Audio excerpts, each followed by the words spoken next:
Guess what, Lions? For as little as $5 a month, you can get access to exclusive bonus audio content and help this program grow by joining the Lions of Liberty Pride. To learn more, head over to lionsofliberty.com/support.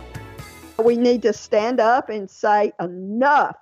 We've had enough. We want energy choice. We want freedom. We want individual liberty.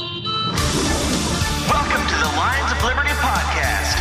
Here's your host, your guide, your shining beacon of liberty, Mark Claire.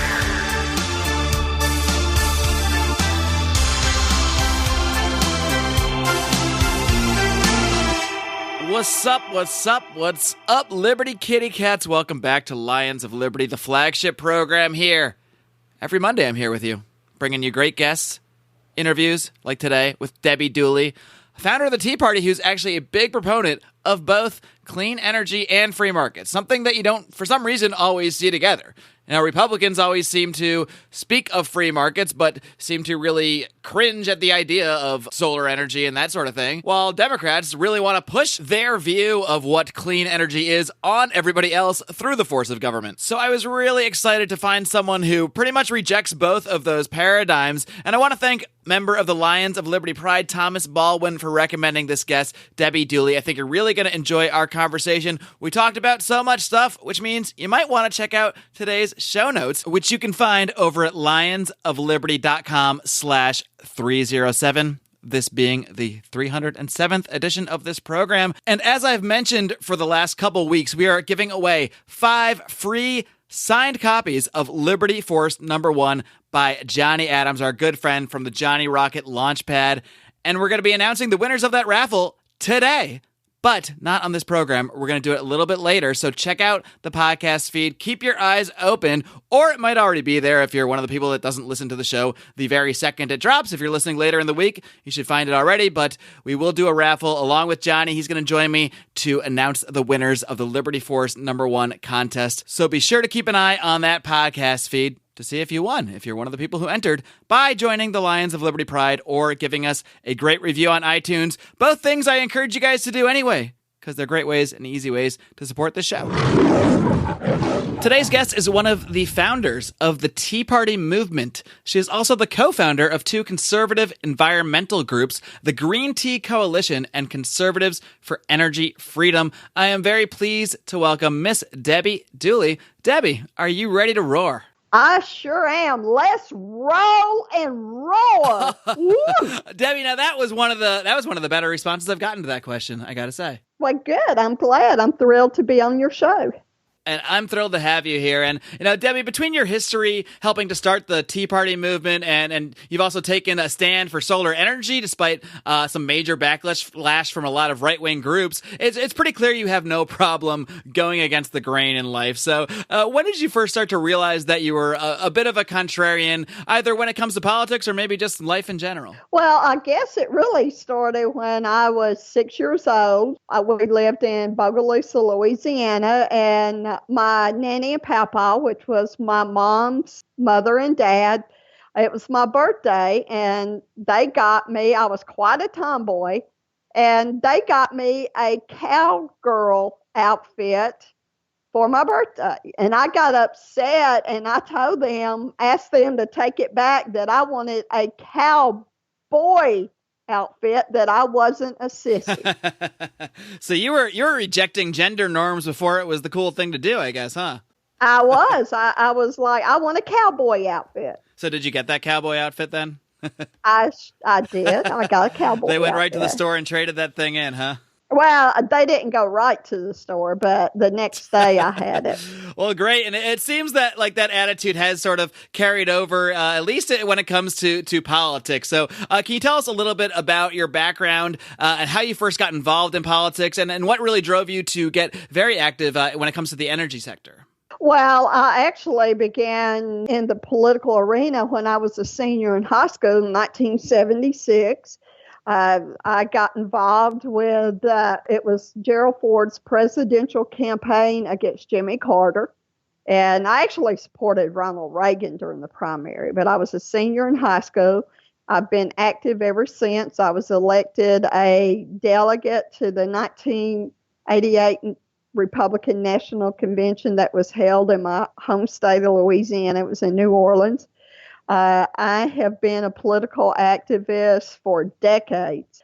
I actually was one of the national founders of the Tea Party movement that began in 2009. But I have to tell you, as far as I was concerned and as far as a lot of folks were concerned, the proverbial teapot started boiling over under the George W. Bush administration because he had big government programs, No Child Left Behind, the prescription drug program, and the real backbreaker for me and for others was the Wall Street or TARP bailout. That was something I was appalled at. I think that a lot of the CEOs should have went to jail, because if that had been the average American and we had that much mismanagement and some of the borderline illegal things they were doing, we would still be in jail. People were sitting around the United States, conservatives, like we did not have a party. And then after Barack Obama took over, then it started to be bailout after bailout after bailout. And we heard Rick Santelli's rant on the Chicago trading floor. And I made a call to Freedom Works, and because I had began to be active with them, and I said, I want to hold a tea party. And the rest is history. They said, okay, there's a conference call with top conservatives on Twitter. Be on the conference call. And I was, and the rest is history. So you heard that rant by Rick Santelli. It's become pretty famous by now. You heard him mention a tea party, and that kind of inspired you to go directly use that term to sort of ignite that movement then, huh? Yeah, I did. There were 22 of us on that call.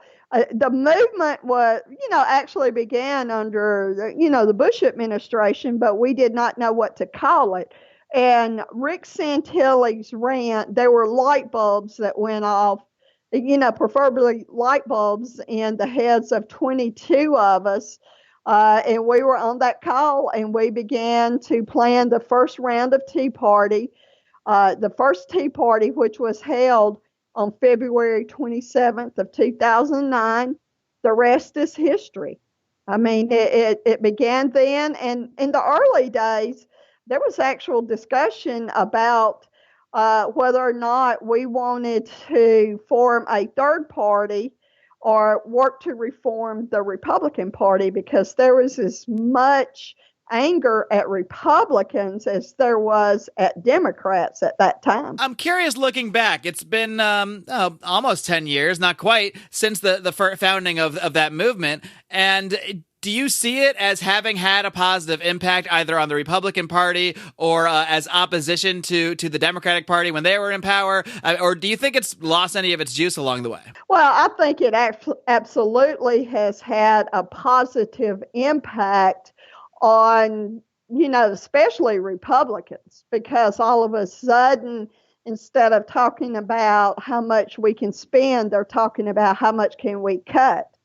And I think it absolutely has had a positive impact on both parties. I mean, we helped stop a lot of, we could not stop Obamacare, but we gave it our best shot. And I mean, it's had impact. I think the Tea Party movement actually set the stage for Donald Trump, believe it or not, and some of the things that we did, or a Ted Cruz or a Rand Paul. So I think we have had a positive impact. I think the Tea Party movement has evolved. I mean, we're still strong, but around 2010, a lot of the local Tea Party groups began actually focusing on the state and local level and not just the federal level, because we realized that if we're going to take our country back and impact it for positive, that we needed to start at the bottom up, and that's what we did. And I helped lead a movement to oppose public financing of sports stadiums in Georgia, where I actually worked with different folks across the political spectrum coming together to fight all of this. And they just put out a big load of money for a stadium down there in Georgia, huh? Oh, absolutely. And I fought it. We lost, but we still put up a good fight to let them know, hey, we don't support this. I mean, my thinking is if a billionaire wants a new sports stadium, then by God, he can pay for it with his money and not milk the taxpayers for it. The Atlanta Braves Stadium was the same thing. They moved to Cobb County and built a new stadium. I opposed that as well, and a lot of Tea Party activists did as well. We worked across the aisle with different Democrat groups. Both sides came together to oppose that. Like you've been mentioning here, a lot of your political involvement, I mean, you are a Republican, but a lot of your activism involves you actually going against your party. And one area that you've had to do that in a bit is the energy sector. So can you just actually tell us a little bit, first, how you became interested in, energy policy and that sort of thing, and then what actually propelled you into action, political action, as it relates to the energy sector and solar power? I've always cared about the environment because, I believe in being good stewards of the world God gave us. And what really propelled me into the energy field was a very big fight with a government-created electric monopoly, Georgia Power. They were building 2 nuclear reactors at Plant Vogtle. They received permission in 2009 to actually bill their customers in advance. And in 2000, I would say in 2013, 2012 timeframe, it began we would see news reports about the cost overrun at Georgia Power with their Plant Vogtle. And I found out that they were making a profit off of the cost overruns. I felt like we were rewarding bad policy and irresponsibility and bad decisions. So I actually supported legislation that would actually limit the cost overruns that they were making off of their financial mismanagement at Plant Vogtle. It didn't even make it out of committee because Georgia Power had so much clout. So I began to look for ways to provide competition and choice for Georgia Power and these giant electric monopolies. I came to the decision it's time to unplug monopolies, that, they have too much power.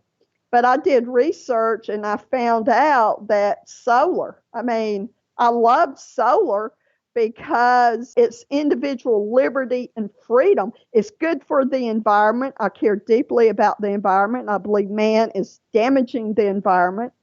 But solar to me meant individual liberty and freedom. The average private property owner, they can't go out and build a power plant, but they can install solar panels on their rooftop. So I began to become a very big solar advocate. I got involved with a very big fight off the bat with Georgia Power over each year, the Integrated Resource Plan. Georgia Power and the Public Service Commission have to agree on future plans and energy mix and all that. And that's something that they had to agree on. And some of the Republican members of the Public Service Commission said, hey, you're supposed to investigate to see if it would be in the best interest of ratepayers to add more solar to the mix. They did not do that. So the commissioners began pushing for Georgia's Power to add more solar to their energy mix. And Georgia Power and some of their allies pushed back. And I supported the commissioners. Because one thing you have to understand about the electric monopoly model, the more money they spend, the more money they make. They make a profit off of the construction cost of power plants. So they don't want solar. They don't want any energy that's not expensive. They don't want their customers to have individual freedom, because they want to keep building new power plants, expensive power plants, and keep making a profit off the construction cost. And I thought that was wrong. So essentially, and I'm sure Georgia Power is not unique in this. This happens with energy monopolies in every state. But essentially, because they make deals with the state government, or sometimes there may be state-created agencies, they basically have a monopoly over the energy system, and they can basically do whatever they want and charge whatever they want. So the result of that is a completely backward system that is so opposite of the way markets are really supposed to work. I mean, something you said earlier is they were charging. You said they were charging ahead of time for the construction of these nuclear power plants. So people are actually paying for power plants that don't exist yet, that maybe they won't even end up existing. Who knows? Which is so totally backwards of the way that markets are supposed to work. And you said they're actually profiting when the cost overruns. I hate even using the term profit there, because it's not legitimate profit in the way that we would normally talk about things economically. It's more like crony profit. It's profit due to the deals that they make with the state. That's correct. Well, see, they were granted, a lot of states, they are granted monopoly status, which means they're regulated. But a lot of times, like in Florida, I mean, come on, they contribute tons and millions of dollars, the monopolies do in Florida, to prevent competition. They don't want to go, they like solar is okay, a limited number of solar if they own it. But if you had their business model where, you had a customer base assigned to you by the government, if you lived in that service area and you wanted to use that service, you had to buy it from them. You could not go out and negotiate a private contract with anybody else. Any kind of mistakes they made, like if they made an error on building a new power plant when they did not really need it, they could go back and force their customers to subsidize their bad investments. And they make a guaranteed profit of 10.5% to 11% off of their bad investments. Guaranteed, no matter what the how the final numbers actually crunch out. Absolutely. So the more money they spend on building new power plants, they make a profit off of the construction costs, plus they make a profit off of the electricity they sell. And I just find that very egregious. It's like incentivizing failure. And that's what the monopoly model is. Plant Vogtle here in Georgia, they made it because Westinghouse went bankrupt.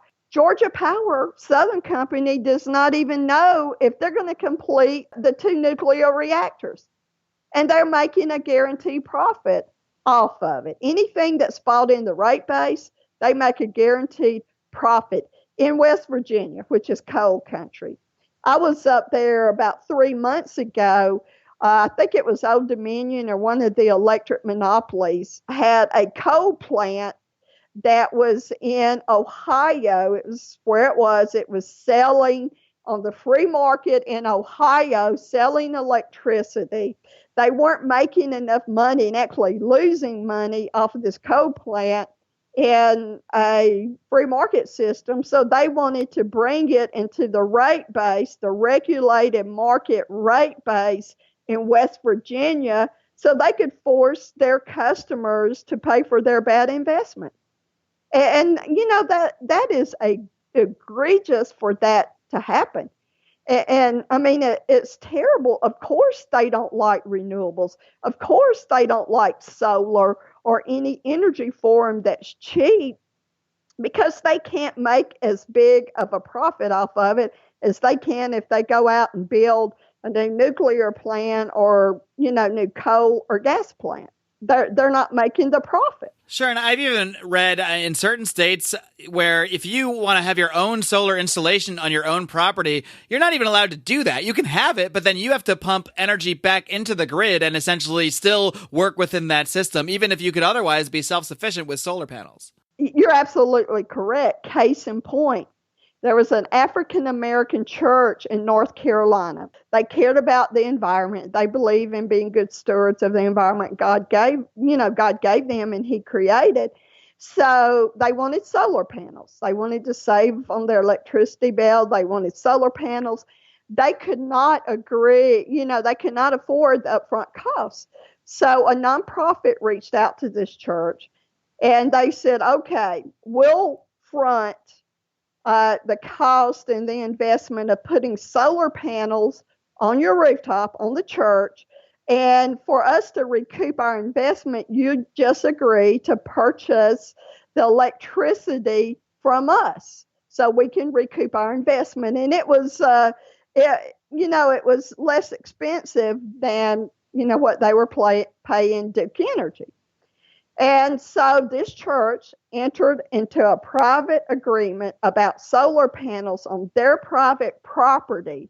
Duke Energy found out about it and said, nope, this is a monopoly status. We're the only ones that under North Carolina law that can sell electricity. And they took them to court. They sued the church and they sued the nonprofit for that. And that's the thing with a monopoly status. Essentially, if you're a private property owner, I believe you should have the right, if you want to put solar panels, if you want to bring up, if you're a farmer, you want to do a wind farm or a solar farm, and you want to sell the electricity to your neighbors and enter into a private contract, I believe you should have a right to do that. But under the monopoly model, you can't do that. You know that the monopolies believe that the power you produce on your private property belongs to them. It does not belong to you. Yeah, and this really seems like something that should, if we lived in a more rational world politically, something that Democrats and Republicans should all agree on. I mean, if you're a Democrat who supports solar power and the environment and that sort of thing, you should definitely be in favor of people having as much freedom to use solar energy as possible. And if you're a Republican and supposedly value individual freedom, you should also value people setting up solar panels if they so choose and selling that energy if they so choose. And yet somehow nothing gets done on this issue, and these monopolies sort of remain in place. So what can we do, I guess, strategically or politically to fight this system? Because regular human beings, I think if you explain to this system to them, are appalled by it. But I guess it's just not maybe on people's radars so much. Well, I think it takes issues to be on people's radar in Nevada. A lot of the casinos, some of the Sheldon Adelson and some of the other casino owners were saying, hey, we have a lot of steam. We have big casinos, and we want to unplug from the grid, and we want to actually generate our own electricity. After much wrangling, the monopoly said, well, yeah, you can do that, but you've got to pay us a fee every year for the ability to not use our service. And it was in the millions of dollars per year not to use their service. So these monopoly owners said, okay. And what they did is they gathered petitions, created a ballot referendum to go towards deregulation in Nevada. And theirs is a two-step process. The first step was on the ballot in November, and it passed by like 80-something% of the vote. And they have to go through and begin the process and then come up with a plan and let the voters in Nevada vote on it. Here in Georgia and in Florida, I mean, it is an uphill battle, but that doesn't mean we don't keep fighting, because you never know, when we'll win. And we have to keep fighting the monopolies. When they have a rate increase, show up at the hearings with their public service commission or whoever the regulatory body is that regulates these electric monopolies, oppose their rate increase. Well, when are people going to have time to go on Twitter and Facebook if they're busy going to hearings and actually, fighting for things? Well, you could do that. I know, but showing up at the hearings has an impact. And about, I think it was in March, there was a giant monopoly, Gulf Power. They're all part of Southern Company, like Georgia Power is. And they were losing money on a coal plant that was in Georgia. And they wanted to, number one, bring that coal plant into the customer base. And because so many people in Florida were using, they were using solar panels or they were using energy-saving appliances and, putting extra insulation and windows in their home, they were not selling as much electricity as they would. So they said, okay, we're going to add a fixed rate on everybody's electric bill. Their fixed rate was $45 a month. You had to pay before you even flip the switch on. For the privilege of using their service. Yes, for the privilege of using that service, in addition to any electricity that you used. Oh, there was outcry. People showed up at all the town hall meetings that they had, and we defeated it. We stood up to Big Brother Monopolies, and we won. The voice of the people, if we speak loudly enough, we can fight and win over millions of dollars. You've got to look. I mean, these monopolies basically have cash cows or money tree. They're utility customers. I mean, where else are you going to go, if you want to use electricity? So, I mean, we can win, and we've won. I've won a lot of those battles and been involved in a lot of those battles. And that's something that we can win is, we need to stand up and say, enough. We've had enough. We want energy choice. We want freedom. We want individual liberty. And, we can win. It's a process, but the process has been started in Nevada. Sometimes all it takes to actually win is just to inform people and then show up. And it sounds like you've had some success doing that. And Debbie, we're going to get a little bit more into some of the current prospects for energy freedom in our political landscape right now. But first, I need to take a minute to give a quick word to today's sponsors. Hey guys, this is Roger Paxton, and if you're fed up with the government running every single aspect of your life, but you're not listening to the Lava Flow podcast yet, then what's wrong with you? Check us out at thelavaflow.com, or just go back to sucking up to the government. The Lava Flow podcast, striking the root every single episode. This is Chris Spangle, and I am the host of We Are Libertarians, which you can find in iTunes, Google Play, or at wearelibertarians.com. We are a podcast that brings you all of the irreverence that modern politics deserves by examining current events from a libertarian perspective. So please, check us out at wearelibertarians.com. Hey everyone, the Johnny Rocket Launchpad is Liberty. Each week we strive to bring you the best guests in talk radio. The Johnny Rocket Launchpad delivers weekly interviews of noteworthy politicians, experts, and activists. The Johnny Rocket Launchpad is bringing the party to the Libertarian Party and launching ideas in your direction. Check us out at johnnyrocketlaunchpad.com, and you can hear me, Kurt Nelson, and the beautiful Heather Nixon talk about the ideas of liberty, rock and roll.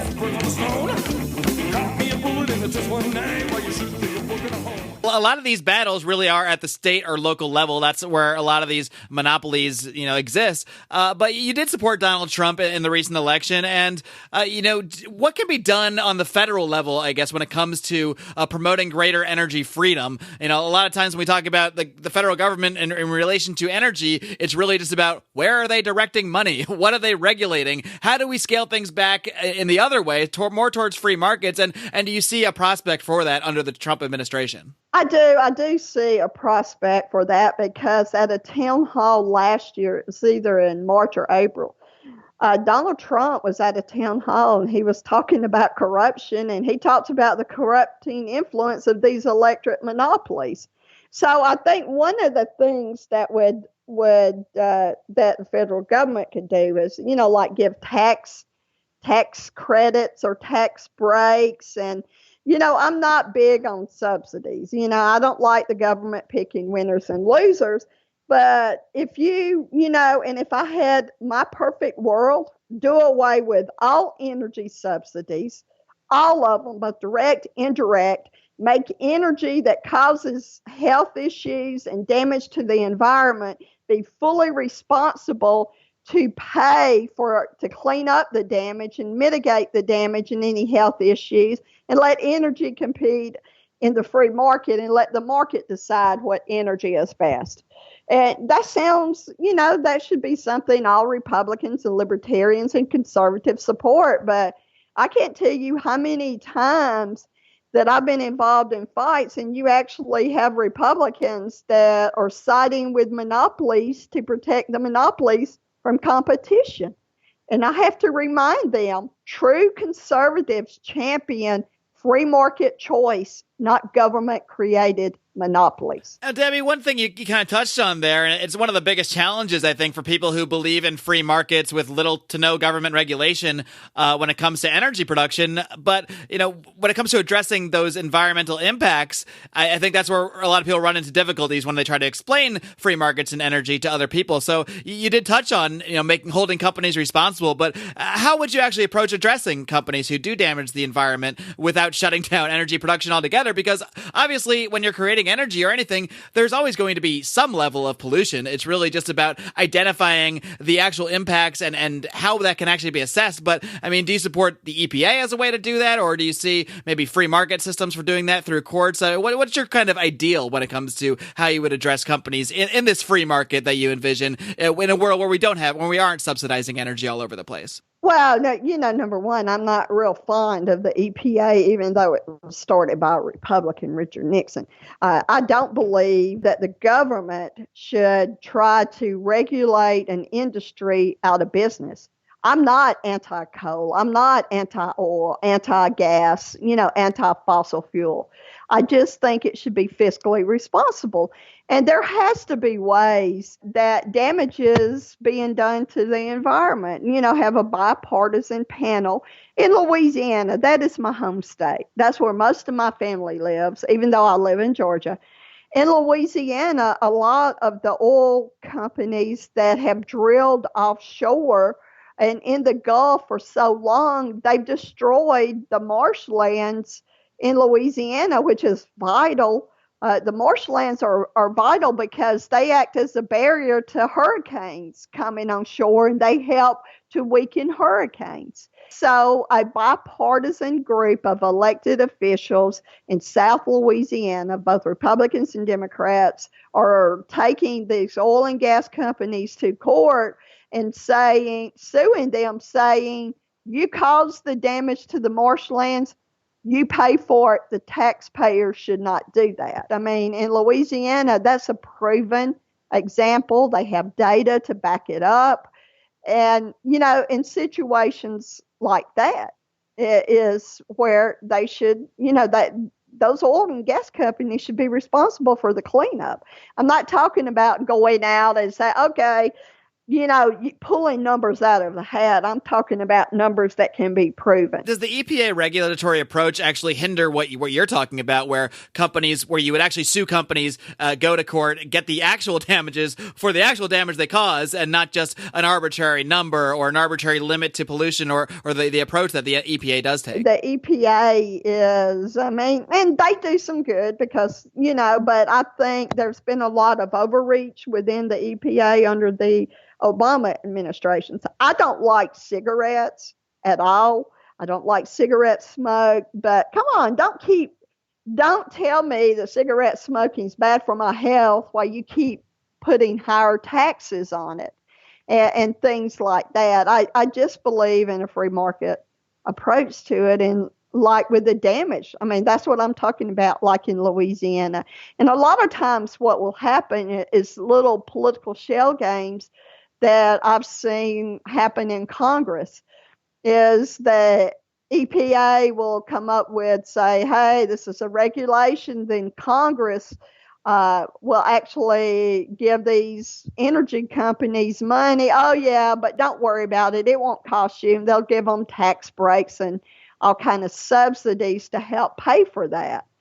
I just think, that we need to end the subsidies. I'm a strong believer in that, but I believe if you're going to give subsidies to one energy form, you need to don't pick winners and losers and just, be across the board with it. In the real world, end it all, let energy compete on a level playing field in free market, let the market decide. And I'm betting that if that were the case, there'd be a lot of people going to to solar and other energy forms. That sounds a lot closer to the world I want to live in too, Debbie.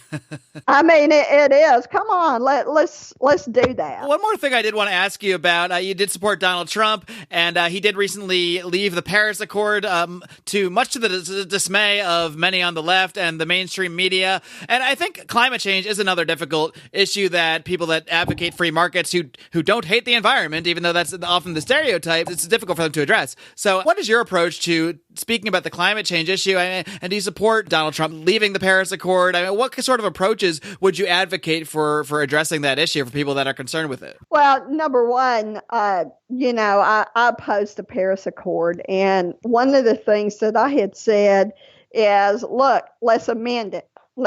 Stay in, but gut it. So, we would have a seat at the table. Just go through, just basically gut it. But, and if you can't leave, well, they couldn't, so they left. I don't like giving sovereignty of the United States over to a central body, just like I just have a problem with that. I don't like funding other countries, like with all these wars we get involved in. I mean, we go, like in Afghanistan. But why do we keep rebuilding their infrastructure for the terrorists to go through and bomb it and destroy it the next week? And, it's just things like that really bother me. And as far as the environment, I believe we're damaging the environment. I think climate change, climate has always been changing since our times. I mean, you have the flood. I mean, our climate has always been changing.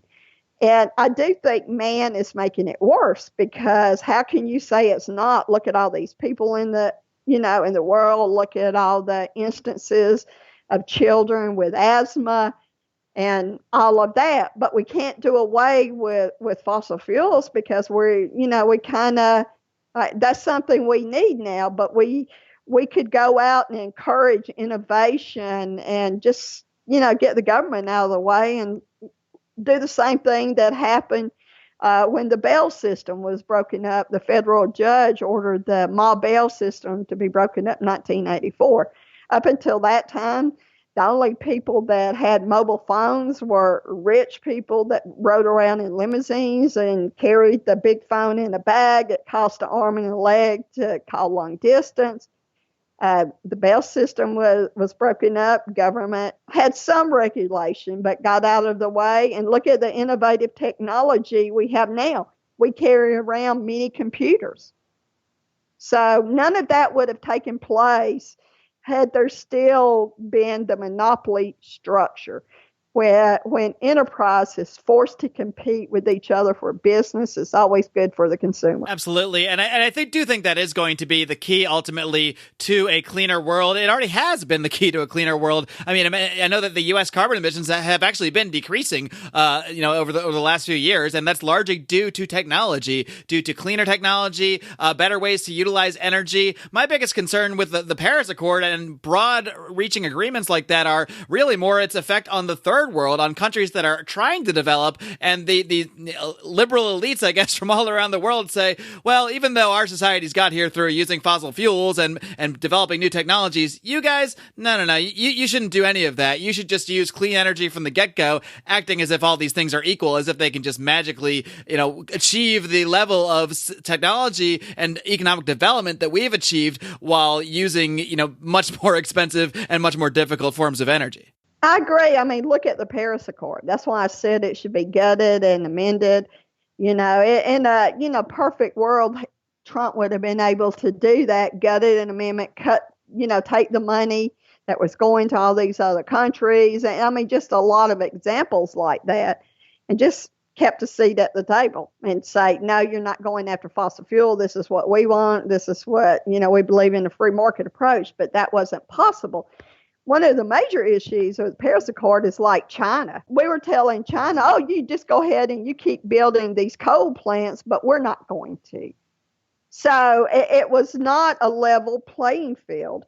And that was wrong. I believe if the Obama administration, during the 8 years of the Obama administration, if he had focused on, let's remove these regulatory barriers that prohibit clean energy, renewables, and any energy form from competing on a free market, we would have gotten much further than what we are now with all the excessive regulations of the EPA. And I'll be quite honest, I'm not a fan of the EPA. I think the intentions, was good, but I think they've just gotten, just like the Department of Education and anything else the government gets its foothold in, it's gotten, it's turned into a Frankenstein monster. One of the things we need to focus on too is that it's in the national security interest. Our power grid is so centralized that the Federal Energy Regulatory Commission issued a report, I think it was 2 years ago, that found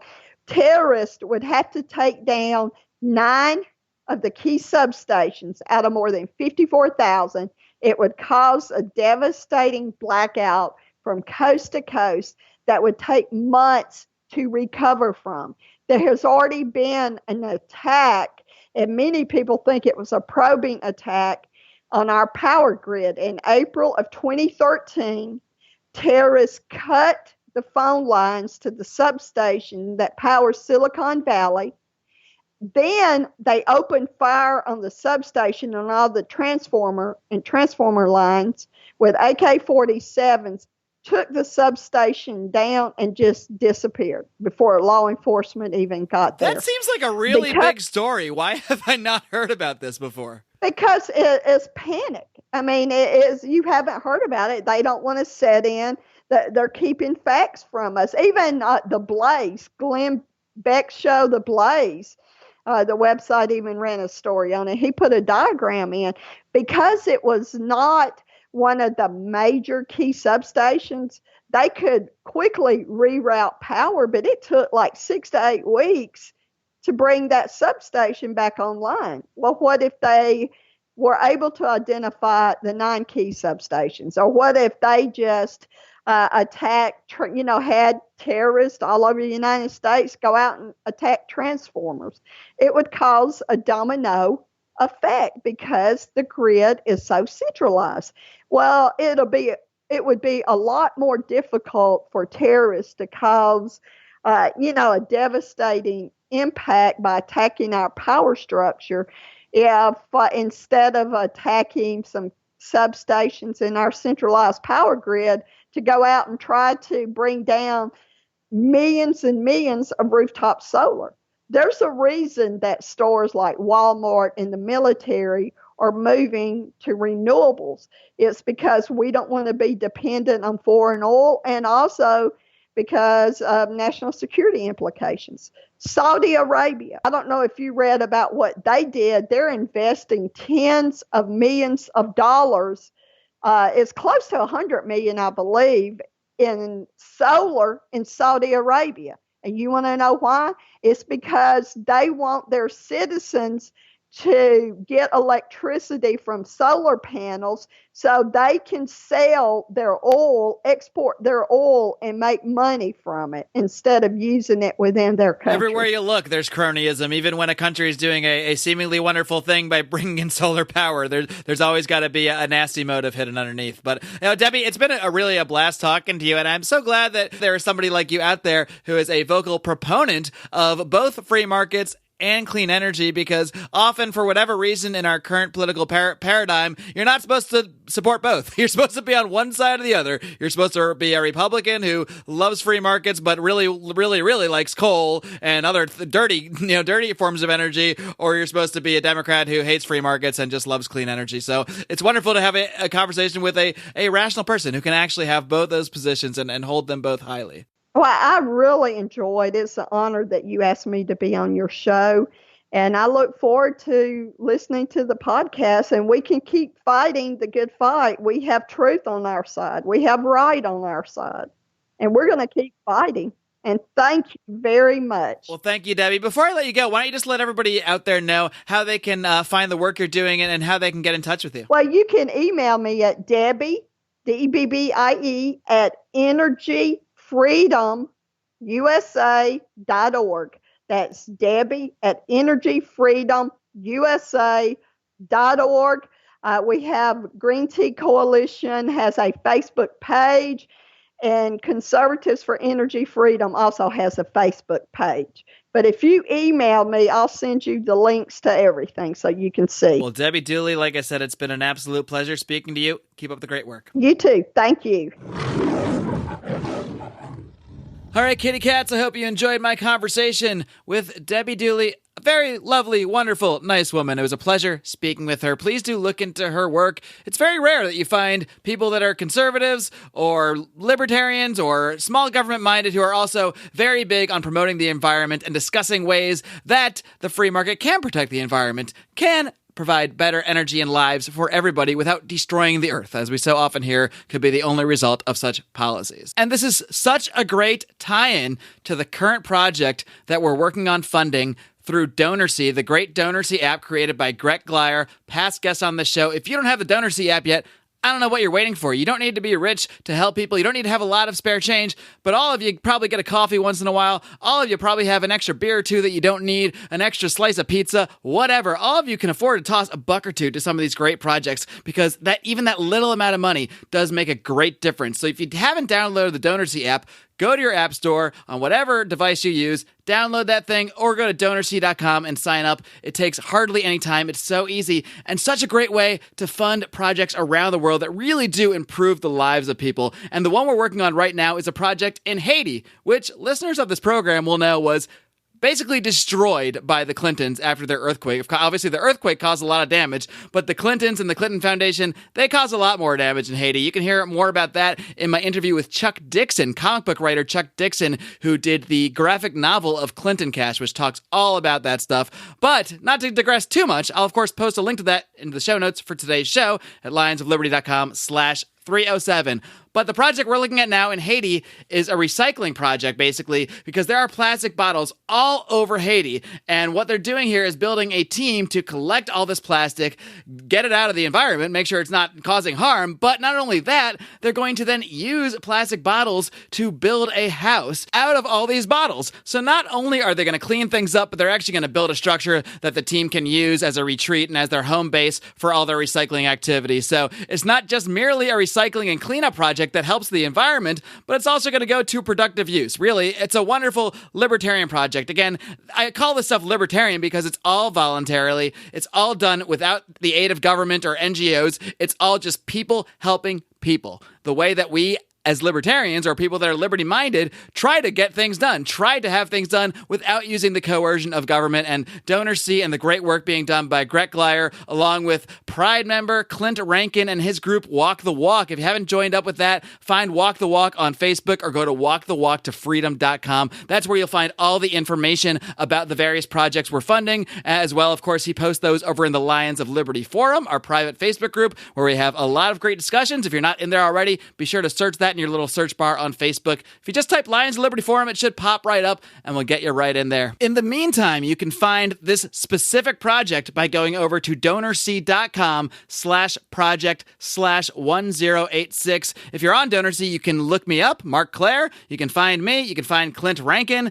Both of us have contributed to this project already, so you will find that project right under our profiles. And of course, I'll also link to it at today's show notes, lionsofliberty.com/307. Folks, don't forget, if you are a Lions of Liberty Pride member and or if you entered this contest by writing us a great iTunes review and sending it our way, we will be revealing the 5 winners of the signed Liberty Force #1, signed by Johnny Rocket Adams, a little bit later today in this podcast feed. Be sure to hit that subscribe button so you don't miss a single episode, because we are the only libertarian variety show out there. Every Monday, you've got me here on the flagship Lions of Liberty podcast doing interviews and sometimes fun drinking roundtables like libertarians in living rooms drinking liquor. Our biggest hit every single time. Fans love it. We got another one coming soon in a couple weeks. As well as Wednesdays with Brian McWilliams, where he brings you your weekly dose of comedy, culture, and liberty on Electric Liberty Land. And of course, we wrap things up every week with John Odermatt's Felony Friday, where he looks to expose the injustices in the broken criminal justice system. It's been a blast, folks. Until next time, live long and live free.